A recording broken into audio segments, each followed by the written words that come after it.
الحمدللہ وحدہ والصلاة والسلام علی من لا نبی بعد اما بعد اعوذ باللہ من الشیطان الرجیم بسم اللہ الرحمن الرحیم ثم قست قلوبکم من بعد ذلك فہی کالحجارة او اشد قسوة وإن من الحجارة لما يتفجر منه الأنهار وإن منها لما يشقق فيخرج منه الماء وإن منها لما يهبط من خشية الله وما الله بغافل عما تعملون أفتطمعون أن يؤمنوا لكم وقد كان لكم فريق منهم يسمعون كلام الله ثم يحرفونه من بعد ما عقلوه وهم يعلمون صدق اللہ العظیم اللہم صلی علی محمد وعلی آل محمد کما صلیت علی ابراہیم وعلی آل ابراہیم انک حمید مجید اللہم بارک علی محمد وعلی آل محمد کما بارکت علی ابراہیم وعلی آل ابراہیم انک حمید مجید۔ ہر قسم کی حمد و ثنا اللہ وحدہ لا شریک کی ذات کے لیے، کروڑا درود و سلام امام الانبیاء جناب محمد الرسول اللہ صلی اللہ علیہ وآلہ وسلم کی ذات اقدس پر۔ مختصر حمد و ثنا کے بعد گزشتہ آیات میں آل یعقوب کی نعمتوں کا تذکرہ چل رہا تھا، تو جب مسلسل انہوں نے اللہ کی نعمتوں پر انکار کیا تو اللہ رب العالمین نے فرمایا ثم قست قلوبکم من بعد ذلك فہی کالحجارہ، ثم پھر قست سخت ہو گئے قلوبکم تمہارے دل، من بعد اس کے بعد ذالک یہ فہی کالحجارہ یہ کہ پتھر سے او اشد قسوہ یا اس سے بھی زیادہ سخت، وَإِنَّ اور بے شک من الحجارتی پتھروں میں سے لما یتفجر پھوٹ جاتے ہیں منہ الانہار اس سے نہریں، وَإِنَّ بے شک منہا اس سے لما یشق پھٹ جاتے ہیں فیخرج بس نکلتا ہے منہ الماء اس سے پانی، وَإِنَّ بے شک منہا اس سے لما یہبط من خشیۃ اللہ گراتے ہیں اللہ کے خوف کی وجہ سے، وَمَا اللَّهُ اور نہیں ہے اللہ بغافلین کسی چیز سے غافل اما تعملون جو کچھ تم کرتے ہو۔ افتطمعون کیا تم مطمئن ہو ان یؤمنوا یہ کہ تم ایمان لائے لکم تم پر، وقد اور تحقیق کان تھے فریقن ایک گروہ منہم ان میں سے یسمعون جو سنتے تھے کلام اللہ اللہ کی کلام کو، ثم پھر یحرفونہ وہ اس کو تبدیل کرتے تھے من بعد اس کے بعد ما عقلوہ جو کچھ انہوں نے سمجھا اس سے، وَهُمْ يَعْلَمُونَ اور وہ سب کچھ جانتا ہے۔ جب بنی اسرائیل نے آل یعقوب نے اللہ رب العالمین کی بے شمار نعمتوں کو جھٹلا دیا، اور یہاں پر جو خطاب ہے وہ امت محمد صلی اللہ علیہ وسلم ہے اور نبی مکرم جناب محمد الرسول اللہ صلی اللہ علیہ وسلم ہے۔ اللہ فرماتے ہیں کہ جیسا کہ پچھلی آیات میں جب ان میں سے ایک شخص کو قتل کیا گیا تو اللہ رب العالمین نے فرمایا تھا کہ ایک گائے کو ذبح کرو اور اس کا گوشت اس شخص کے ساتھ لگاؤ تاکہ اللہ رب العالمین اسے دوبارہ زندہ کر دے۔ حالانکہ گائے کو ذبح کرنے کا مقصد کیا تھا جبکہ اللہ رب العالمین موت و حیات کے مالک ہیں، اللہ چاہتے تو کن کہہ کر بھی اس کو زندہ کر سکتے تھے، یا اللہ چاہتے تو وہ خود بخود زندہ ہو جاتا۔ گائے کو ذبح کرنے کا کیا مقصد تھا؟ یہ بھی بنی اسرائیل کی آزمائش تھی،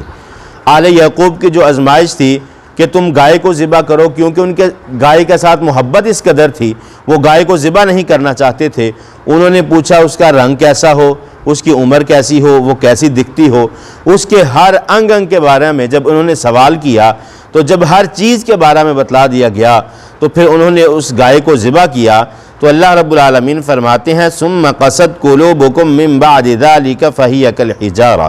تمہارے دل اس قدر سخت ہو چکے تھے کہ ان پتھروں سے بھی زیادہ سخت، حالانکہ پتھر انتہائی زیادہ مضبوط ہوتا ہے، اللہ فرماتے ہیں اس سے بھی زیادہ تمہارے دل سخت ہو چکے تھے۔ او اشد قسوہ،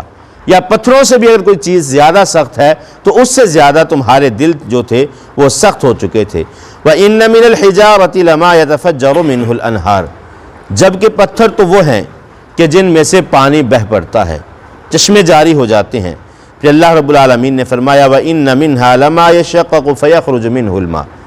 تصدیق پر تصدیق، ایک بار کہہ دیا اللہ نے کہ وَإِنَّ مِنَ الْحِجَارَةِ لَمَا يَتَفَجَّرُ مِنْهُ الْأَنْهَارُ، پتھر بھی اس قدر نرم ہو جاتے ہیں ان میں سے نہریں بہہ پڑتی ہیں۔ پھر دوبارہ فرمایا وَإِنَّ مِنْهَا لَمَا يَشَّقَّقُ فَيَخْرُجُ مِنْهُ الْمَاءُ، پتھر پھٹ جاتے ہیں، ان میں سے چشمے جاری ہو جاتے ہیں، پانی نکل آتا ہے۔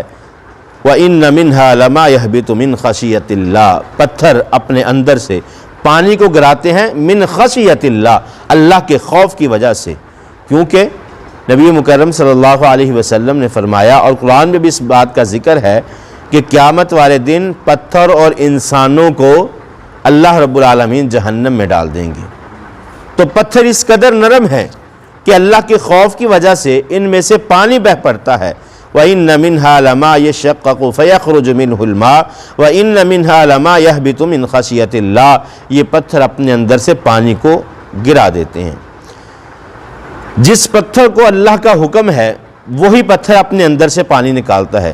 کائنات میں کتنے پہاڑ موجود ہیں، کتنے پتھر موجود ہیں، لیکن پانی چند پتھروں سے نکلتا ہے۔ اگر انسان اس کو کھودنا شروع کر دے وہ کھود نہیں سکتا، اس کی کھوج نہیں کر سکتا کہ یہ پانی کس جگہ سے آ رہا ہے۔ بہرحال اللہ رب العالمین فرماتے ہیں وَمَا اللَّهُ بِغَافِلٍ عَمَّا تَعْمَلُونَ، اللہ تمہارے کسی بھی عمل سے غافل نہیں۔ تم سمجھتے ہو کہ شاید ہم کوئی کام کر رہے ہیں اور اللہ اس سے غافل ہے، اللہ ہر چیز کی خبر رکھنے والا ہے، اللہ تمہارے کسی بھی عمل سے غافل نہیں ہے۔ أَفَتَطْمَعُونَ أَن يُؤْمِنُوا لَكُمْ، یہاں پر نبی مکرم صلی اللہ علیہ وآلہ وسلم مخاطب ہیں کہ کیا وہ اس بات پر مطمئن ہے ان یؤمنوا لکم کہ وہ تمہارے ساتھ ایمان لائیں گے؟ کیونکہ آیت کے آخر میں ترجمہ مکمل کر لوں پھر میں اس کی تفسیر کرتا ہوں۔ افتطمعون ان یؤمنوا لکم، کیا وہ اس چیز پر مطمئن ہو جائیں گے کہ وہ آپ پر ایمان لائیں؟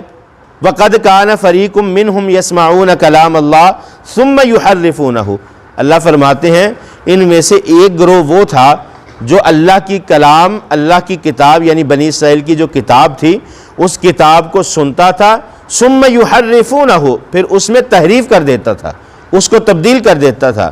من بعد ما عقلوہ، جب اس کو سمجھ لیتے تھے، وہم یعلمون، اور تم کیا اس بات کو نہیں جانتے؟ بنی اسرائیل کے لوگ تھے جب وہ آسمانی کتاب کو پڑھ لیتے اس میں تحریف کر دیتے تھے، جیسا کہ زنا کا معاملہ تھا، جس طرح امت محمد صلی اللہ علیہ وسلم اور شریعت اسلامی میں جب کوئی شادی شدہ زانی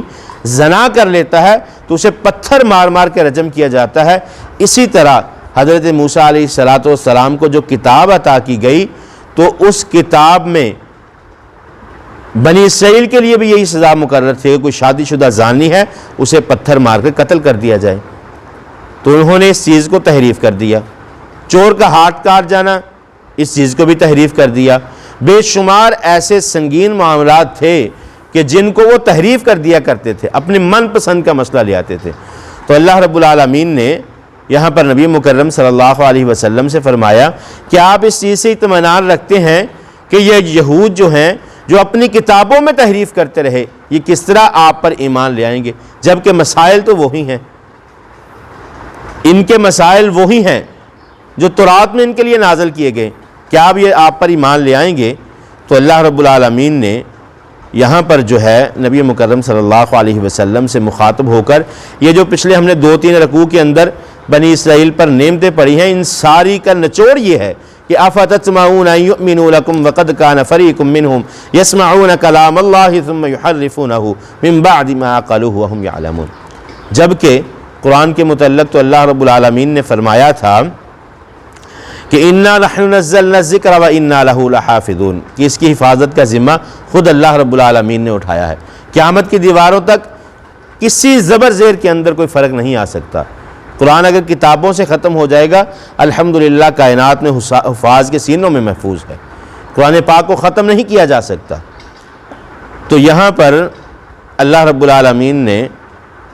یہود کی طرف اشارہ کیا کہ یہ کبھی بھی مخلص نہیں ہو سکتے، یہ ہمیشہ اللہ کی نافرمانی کرتے۔ اور دیکھیں نبی صلی اللہ علیہ وسلم نے کتنے معاملات ہیں جن میں فرمایا کہ یہودیوں اور عیسائیوں کی مخالفت کرو۔ وجہ کیا تھی کہ یہ یہود جو ہیں یہ مسلسل خرابی کرتے آئے، اور ہٹلر نے جب ان یہود کو قتل کیا تھا تو چند ایک کو چھوڑ کے اس نے یہی بات کہی تھی، میں دنیا کے اندر چند یہودی اس لیے چھوڑ کے جا رہا ہوں تاکہ آنے والے لوگوں کو پتہ چلے کہ میں نے یہودیوں کو کیوں قتل کیا تھا۔